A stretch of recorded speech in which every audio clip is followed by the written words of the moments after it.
दशहरा पूर्वरु राज्य में बड़ वर्षा हेबार आशंका रही। अक्टोबर रे बंगोपसागर रे लघुचाप सृष्टि होई पारे बोली कुहा जाउछि।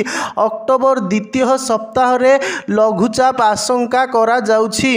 अक्टोबर 4 रु 10 भितरे प्रबल वर्षा होई पारे बोली कुहा जाउछि। बात्या मासरे लघुचाप सृष्टि हेले अधिक घनीभूत हेब। लघुचाप नेई पाणीपाग विभाग पूर्वानुमान जारी करिछि। तेबे राज्य रे प्रबल वर्षा परे 2 दिन हेब पाग सुखिला रहिछि। वर्तमान कौनसी पाणीपाग नियामक सक्रिय नथिबा बेले आगामी 4 दिन जाए अर्थात 3 तारीख जाए प्रबल वर्षा पाई कौनसी सतर्क सूचना नाही।